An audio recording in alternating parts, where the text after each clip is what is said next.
Welcome to Jackie's Craft Table. Hello everyone, welcome. I'm Jackie Pasko from Jackie's Craft Table. I'm an artist and card crafter, and I'm super excited to be a part of ARTEZA Art Camp. Art has always been a big part of my life. I love all art mediums. The last several years I've gotten into card crafting because I love sending little works of art out into the mail to brighten someone's day. To create my card today, I'm going to be using ARTEZA's half-pan set of 36 watercolors. There's a really nice selection of colors in this set. They're bright and vibrant colors. When I watercolor, I really love to use 100% cotton paper. This pad is bound on one edge, and it is 140 pounds, so it's a nice heavy-duty weight. To draw out my images, I'm using their 33-piece drawing set. I love this set because it comes with a wide range of hard and soft pencils. You also get lots of different erasers, a pencil sharpener. It's just a very well thought out set. Let me lift up the top tray so you can see even more pencils below. And I really love their 4B pencil. It's a nice soft pencil. And as you can see there, it's very well used. So to draw out my images, I use their watercolor books. This is a nice hardback book. You get 2 in the set. So I like to practice drawing out my images in this book before I draw them onto my expert 100% cotton watercolor paper. One side of the page is a little more textured, and it's smooth on the flip side. I'm going to be drawing some California poppies for this card I'm creating.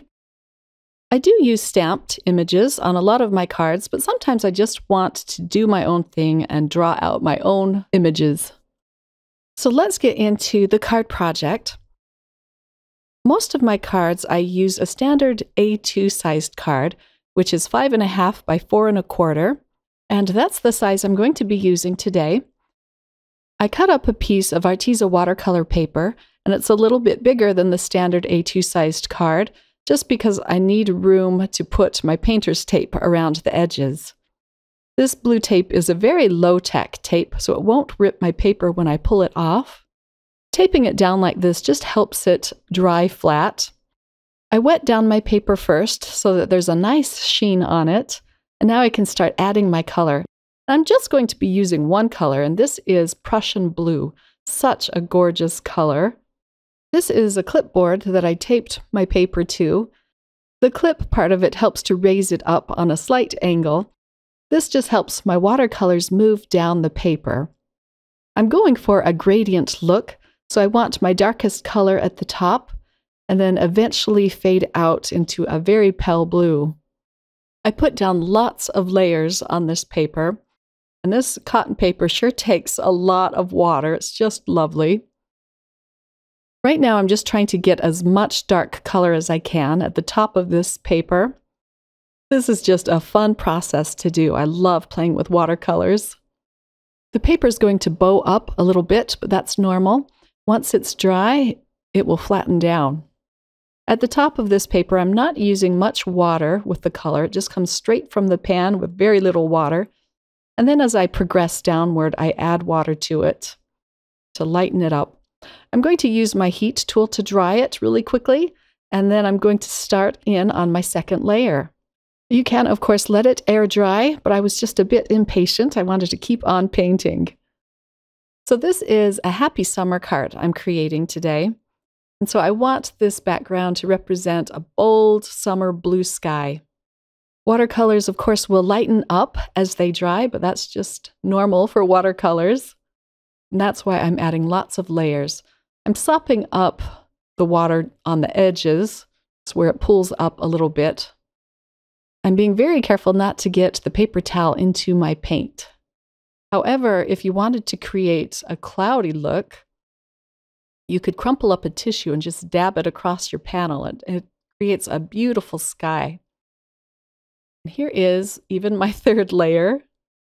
I'll speed this up a little bit for the sake of time, but you can see how dark it's getting at the top of this paper. And here it is all done. It's still very wet. This time I just allowed it to air dry. And now I can peel up the low-tack tape. The paint seeped under the tape, but that's all right. I'm planning on cutting down this panel. I'm going to use a wonky stitched rectangle die to cut down this panel. And this just puts a lot of cute embossed detailed lines around it. It's going to be a little bit smaller than my A2 sized card, but I liked some of the white of the card base to matte my work. I'll run this through my die cut machine. I'm putting some more tape just around the edges so it doesn't shift when I run it through my machine. And I'm making sure to put the tape at the edges so I don't pull up any of the paint on my card panel. You could, of course, just cut this panel out with your paper trimmer, but I like to use these faux stitched dies. They add a lot of fun interest to your cards. And here it is, all done. I just love how this turned out. I used a piece of tracing paper to copy the images out of my book. And now I'm going to transfer them onto my piece of 100% cotton paper. ARTEZA does have graphite transfer paper, but I didn't have any of that on hand, so I'm going to show you a little trick. So I flipped my tracing paper over, and I'm just scribbling over my lines. I'm using the edge of the pencil to quickly do this. You can just go over the lines too if you want, but this is just a fast way to do it. Also, using a softer lead pencil is going to be more effective than one of the harder lead pencils. And now I can just flip it over and tape it down to my watercolor paper. I'm going to be cutting these out, so I don't care about placement. I just want to leave enough room between each image so that I have room to cut them out. When I cut them out, I like to leave a little bit of a white border around my images. And now I can trace over my images, and the images will transfer onto this watercolor paper. I'm not pressing down very hard because I don't want to score the paper or press into it too hard. I'll skip ahead here a little bit. And now you can just see the soft lines on my watercolor paper. They're just dark enough so that I can see them. Now I'm going to trace over my lines with a black waterproof pen. And make sure it is waterproof or you're going to smear all your lines when you start in on your painting. I'm going to speed this up here in just a second. It takes me a while to trace over these lines because I'm going pretty slow. I like to use a really thin nib on my pen. I believe this is a 0.1. But you can, of course, use a thicker pen if you'd like. I like to start out thin, and then I can add thickness to the line weight as I go along if I want. And then when I'm done with all of my tracing, I come in with my kneaded eraser and erase all of the lead that's left over. And now I can start in on the painting. This set has a really nice selection of greens. Mostly I'm going to use fern green and cobalt green for this image. And I'm mostly just taking the colors straight from the pan. I'm not doing any mixing. You can mix the colors on the paper, and that's what I do here a little bit. If you're new to watercoloring, starting out with floral images is a great place to start. You don't have to draw them perfectly because they're not perfect in nature, and you can make them as whimsical as you want. To color in the petals, I'm using the whole range of orange and yellow colors from this palette. And I'm just putting a wash down first. And then I can start building up my layers. I'm putting my darkest colors, or my shadows, where the petals meet. But this first layer is just a wash to get color onto my flowers. I'm allowing the green to bleed into the bottom of the flowers. And I'm doing that just by touching it to the orange. Where the stem meets the flower petal, the petal seems to have a tinge of green to it. And now I can come in with some darker colors and darker shadows. And this is such a fun process, just watching the watercolors move and blend together. And I'm just going back and forth between my three images. I think it's really fun to watch the progression in fast motion like this. Poppies are one of my favorite flowers, and I've done red poppies in the past, but I've never painted these pretty orange California poppies before. I understand they bloom in spring and summertime, so I thought this would be the perfect flower for a summer-themed card. I didn't tape my paper down this time, just because I am going to be fussy cutting these out. And then I am going to be taping these down onto the front of my card, so that will keep them pretty flat. I keep glazing layers onto my work, and you can add as many layers or as few as you'd like. ARTEZA also recently came out with a beautiful set of metallic watercolors, and those are really fun to play with to add a little bit of sparkle to your images. You could even mix them with your regular watercolors, and I wish I had thought of that for this painting. And now I can stamp out my sentiment. I'm using my stamp positioner. This will allow me to re-stamp it if I need to. And I'm going to do a little bit of heat embossing. I use an anti-static powder first. This will prevent the white embossing powder from sticking to where I don't want it to be.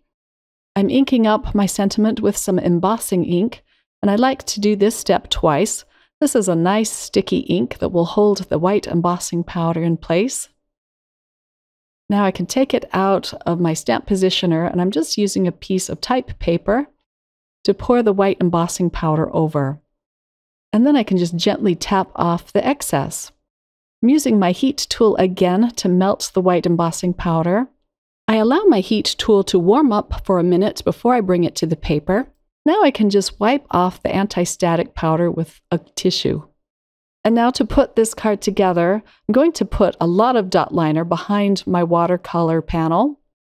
This will help it to lay perfectly flat on my white card base. I really like the white border around my blue panel, and it really helps to make the white sentiment pop. I have the Big Mama roll of ARTEZA foam tape, and I just love this stuff. I'm adding dimension to my card by popping my images up off the card panel just a little bit. I want a pretty full coverage of tape behind my images so that when I send them out into the mail, they won't sag down in places. I'm even going to cut a piece of tape into a thin strip so that I can add it to the stem of my main image. I use this tape a lot, probably on most of my cards that I create, and this roll has lasted me for months and months. This stuff is very sticky, so once you adhere it to your card, it's not going to be moving. And now I can attach this behind the stem of my main flower. I put my leftover pieces on the side of this roll, and then I can use them for another card project. This foam tape is also fabulous for making shaker cards. I'm using a little bit of liquid glue to adhere my leaf image down flat onto the card. I'm putting this down first. As you can see, I left a little bit of a white border around my edges. You could cut right up to the line, of course, if you wanted to. And next, I'll adhere the flower bud. I'm going to use a little bit of liquid glue on this stem and just glue it down flat. And then I'm going to just tuck it behind some of the leaves on this image. And now I can adhere my main flower. I'll just peel off the release paper. And I'm going to adhere the stem right over the other two. I do come in with a little bit of twine later on. I just felt like the card needed a little something more. I tie a little bow around the stem of my main flower. Next, I'm going to adhere a few gemstones. These are just 3 different sizes of clear gems. I'm using a little dot of liquid glue to adhere these down, as well as my jewel picker to pick these up. This just adds a fun little bling to your card projects. For another finishing touch, I'm coming in with a white gel pen to add little pops of highlights around my flowers. And then this card is ready to send out into the mail. Thanks for watching, everyone. I hope that you were inspired, and I hope you're having lots of fun with ARTEZA's Art Camp. And a big thanks to ARTEZA for asking me to be a part of this. I've had so much fun. Here's a close-up look at my completed card. The bow adds a really cute touch. I really love ARTEZA's line of art products. I'm constantly using them to create my greeting cards, as well as my other art projects. Have a wonderful day, everyone. Bye.